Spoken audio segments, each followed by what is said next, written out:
Generation 8 of Pokemon was a weird generation. And I don't just mean weird because it's British, although that is kinda weird. We got Pokemon with G-Max forms, DLC Pokemon, regional variants, the return of cross-gen evolutions. So finding the 10 worst Galar Pokemon is going to be an interesting challenge. Oh, and I'm not even including all the new Hisuian forms and evolutions, because that would make this whole video impossible. So good morning everybody, good morning, it's JPR, and here are the 10 worst Pokemon to use in the Galar region. Number 10, Dubwool. Yeah, I know, probably significantly lower than you expected for the Route 1 normal type, but honestly, Galar's early game Pokemon are surprisingly competent. But look, there's one main reason why Dubwool is here, and that's simply that it's worse than Greedant, Galar's other early game normal type. Now, in the beginning, Wooloo might be the same or even marginally better than Squavit, but after evolving, the wheels definitely fall off the Wooloo hype train. Comparing their stats side by side, Greedant's massive HP more than makes up for its shortcomings in its other defenses. It has far more attack than Dubwool, and the low speed doesn't really matter much considering Dubwool is still a below average speed Pokemon. Greedant also goes on to have one of the best move pools in the entire game, including early access to powerful stab body slam at level 20, while Dubwool is sadly stuck looking for TR 99 body press for the rest of the game. Wow, remember TRs? I sure didn't until making this video. But yeah, like many Pokemon in past videos, Dubwool sadly just loses the comparison game. The existence of Greedant just makes it hard to justify using this guy, unless you're Hop and you're just sentimentally attached to your first Pokemon. But even he benches Dubwool for a stretch of the game when he gets on his Sigma grind set, so that says a lot about Dubwool. Number 9, Cursola. This poor family cannot stay away from my videos, huh? First it ranked in Johto, now it evolved, and it still can't stay off the list in Galar. Looking at Cursola's stats, you immediately see the best and the worst that this Pokemon has to offer. It's an incredible special attacker and special wall, but is horribly frail on the physical side with no speed to really help it out, meaning it gets scared out of battle by probably half the Pokemon in the game.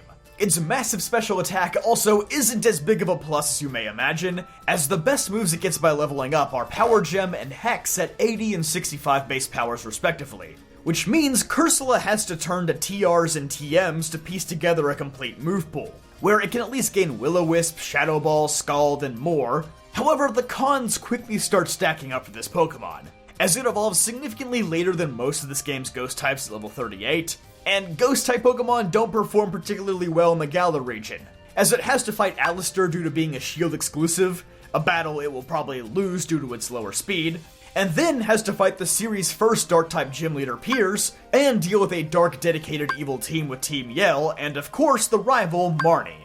And when this region has so many better ghost types to offer, like Frostlass, Golurk, Gengar, and Chandelure, picking the mono ghost type of Cursola becomes a lot harder to justify.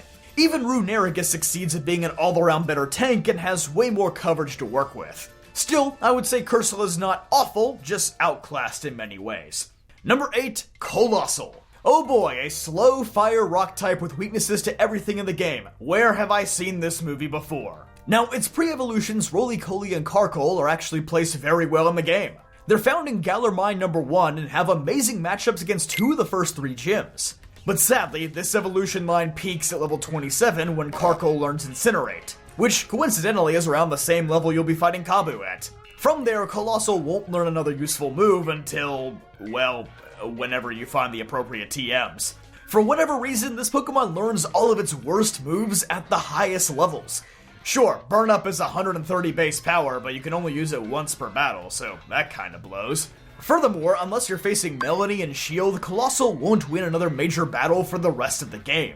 Its incredibly low speed in tandem with its terrible typing makes it a very difficult Pokemon to use outside of the few Dynamax settings in the game, as it doesn't have nearly as much survivability as you might expect. So I would recommend using Centiskorch instead. I know it's a bug type, but it's actually really good and just does everything Colossal does, but better if I'm being real. In fact, this is exactly what I did when I first played Pokemon Sword and Shield. I think around the 6th gym, I dropped Colossal from the team and replaced it with Centiskorch, and things immediately just got better. Number 7, Alcremie. This one pains me because Alcremie is one of my favorite Gen 8 Pokemon. I actually really like the spinning at different times of day to get different flavor Alcremies. I think it's kind of a fun and cute gimmick. But like a lot of other Gen 8 Pokemon, Alcremie's biggest flaw is with its lack of good moves. Dazzling Gleam is pretty much the only worthwhile move this Pokemon naturally learns, and then you'll be hunting down the TR for Energy Ball as its only other attacking move. As unfortunately, the rest of Alcremie's good TMs are gated to the Battle Tower in the postgame, which really harms this Pokemon's main story viability. Man, why do Gen 8 Pokemon have so much worse movesets than anything from Gen 6 or Gen 7? It's a very weird regression. These guys are making Pyroar look good, and that is not good! What's really nice about Alcremie is that most of the sweets that cause it to evolve can be obtained very early in the game by just challenging the Battle Cafe and Motostoke every day. And then you have a super strong Pokemon by the first gym. But the annoying part about Alcremie is that if you don't get these randomly awarded sweets, then you have to wait until Hammerlock to finally evolve it, which is far too long to go with Milcery and its awful stats. While it's certainly not the best Fairy type in the region due to its limited move pool, Fairy is still a pretty valuable type in the region.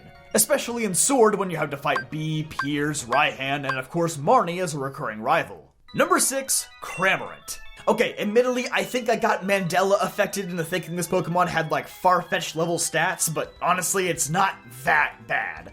It's just not that good either. Its stats are very middling across the board, which is certainly the worst part of this Pokemon, especially when it's a water-flying type. A combination of the two most common types in the game. So when you excel in nothing, it means there are way more candidates looking to take your job. He's like a fast food worker who is just barely skating by. But at least he can make his coworkers laugh with a kinda funny and situationally useful ability in Gulp Missile, which guarantees the opponent will lose at least 25% of their HP every time Cramorant uses Surf or Dive. Surprisingly, not a terrible gimmick. Being found around the midway point in the game, Cramorant is a pretty competent Pokemon for a little while, but its lack of an evolution means that it struggles to keep up in the late game. Though, as a water type, it does at least boast favorable matchups against Gordy and Raihan, who primarily uses ground types despite being a dragon trainer. There's not really a whole lot else to say about this Pokemon, it just suffers from being an average fish in a very large pond. It's probably the last relatively solid Pokemon on this list until we start getting into real trash territory, though. Ooh, do you know who else is in trash territory right now? You, because you're not subscribed to the channel! If you like the videos, it's okay, you can sub, I won't bite. Maybe. Unless you really want me to. Number 5, Arctovish. Easily the worst of the Galar region's 4 fossil Pokemon, and probably the most forgettable of them all too, since Dracovish is just much better in every feasible way. It's also one of the 2 fossilized Pokemon where it's extra annoying to get both of its fossils, because the combination of fossils you need are exclusive to different games. Why did they do this, bro? Do they just hate fun? Anyway, it is not worth it in the slightest. For starters, it easily has the worst typing of the 4 fossils. Water Ice is not really unique or doing anything for this Pokemon's main story viability. It also shares a big problem with the other fossils, that being its level up learn set is absolutely atrocious until about level 63, when you've probably beaten the game already. For some reason, all of them are this way except for Arctozolt, who at least gets a few good moves relatively early. Honestly, Dracovish's level up learn set might be just as bad, if not worse. But Dracovish is such a competitive menace that there is no way I could ever put him on this list. But yeah, Arctovish is a slow ice type, his moves suck, his abilities suck, Freeze Dry is maybe its only saving grace. That move is so good, but otherwise, yeah, he's a flop. Number 4, Eldegoss. There's just something about grass-type Pokemon and refusing to adapt to modern-day standards, and Eldegoss perfectly encapsulates this behavior. As between its almost entirely grass-exclusive learn set and stats that feel like they're actively harming it, Eldegoss is maybe the most Gen 2, Gen 8 Pokemon I've ever seen. This is one of those Pokemon that functions decently as a utility Pokemon in competitive formats. Okay, decently might be a stretch, but finding a reason to use this thing in a main story playthrough is very difficult.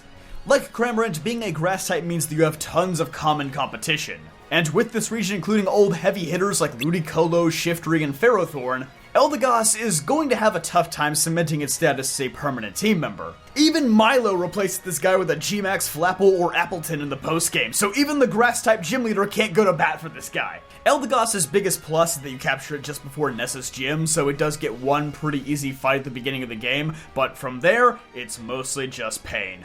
Unless you're playing Pokemon Sword and have to fight Gordy, Eldegoss probably won't be assisting you in another major fight for the rest of the game. Number 3, Thievul. Now, normally I like to cut the early game Pokemon a bit of a break when it comes to these rankings, unless they're just so overwhelmingly bad compared to the competition, like Diggersby was in Gen 6, and unfortunately, as much as I wanted to cut Thievul a break, this was the highest I could justifiably get him. Just in terms of raw stats, this is probably the single worst fully evolved Pokemon from this region.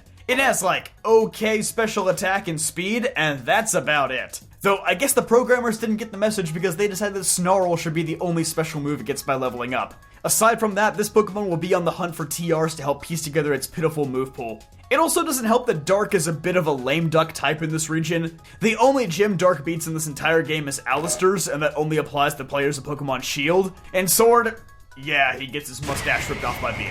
The only true advantage that Thievul offers is that it evolves the earliest of all of Galar's early route Pokemon. For some reason, everything else like Wooloo, Squavit, Choodle, and Yamper all evolve in their mid-20s, which means for a very short stint of the game, Thievul could be seen as your ace Pokemon. But once he reaches his 30s, he realizes that much like a college frat boy, that the best years are already behind him. Number 2, Eiscue.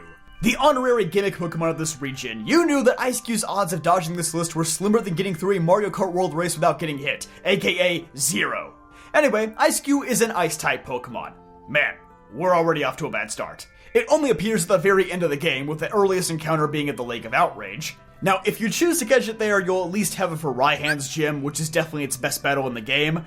Well, at least until Duraludon comes out and skewers it with a max steel spike. But getting back to its characteristics, Eiscue is mostly defined by its very gimmicky ability, Ice Face, which protects Eiscue from the first physical attack of every battle, and once the ice breaks, Eiscue loses most of its defenses and its speed skyrockets. It's like a weird hybrid of Mimikyu's Disguise and Minior Shields Down. But unlike either of those Pokemon, Eiscue sadly lacks any way to effectively use its first turn. Mimikyu usually sets up a Sword Stance, and Minior can use Shell Smash. The only way to get an effective setup move on Eiscue is to breed it with Belly Drum, which is something I'm willing to bet that most players of Pokemon Shield are not going to do for this mediocre penguin. But even if you did, using Belly Drum is not 100% safe. As mentioned before, Ice Face only blocks the first physical move of the battle. So if you willingly cut your HP in half on the first turn, it becomes extremely easy for the opponent to KO you with a special move without breaking the ice and turning Eiscue into a sweeper. Why am I putting so much emphasis on Eiscue needing Belly Drum? Well, because otherwise it has absolutely nothing to do with that amazing speed once it gets it. Eiscue's attack stats are horrible for such a frail Pokemon. With 80 attack and 65 special attack, it needs all the setup help it can get.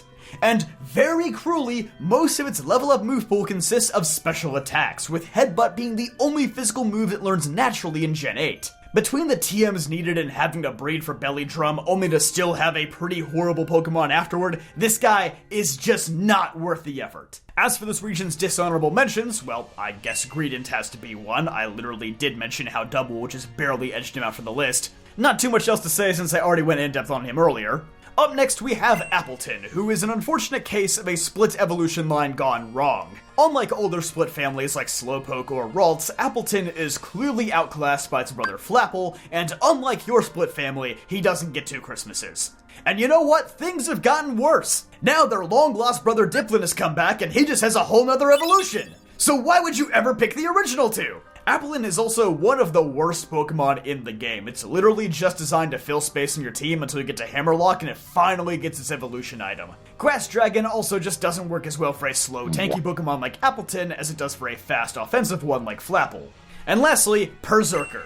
Its stats are quite badly balanced. It's almost like a reverse Cursola. Really, the only things that save this guy are his typing. Mono Steel is actually really good, and both of his abilities make him hit like a truck. Just know that if you are against a fast special attacker, he will probably not live to see the end of the turn. So a lot of risk management has to go into using this Pokemon. And number 1, Stonjourner. Or as I like to call him, Galarian Avalugg. Yup, they somehow took an already bad Pokemon and, well, I don't know if I can call him worse, but he's certainly not better. He's also somehow worse than his shield counterpart Eiscue. Likewise, he's only found on Route 10 in the Lake of Outrage at the very end of the game, and honestly, he will not be doing much. Considering the only major opponents you have left are Raihan, who defeats it easily with a Sandstorm team, Nessa, who obviously wins with their water types, Bee, because Pokemon Sword exclusive, who also wins with their fighting types, Raihan again, and then Leon, who is just going to use Max Overgrowth with his G-Max Charizard, because that's realistically the only feasible situation where somebody would be dumb enough to send out Stonjourner. Even removing the context of where you get him and the uphill battles he has to fight, just look at Stonjourner broadly speaking.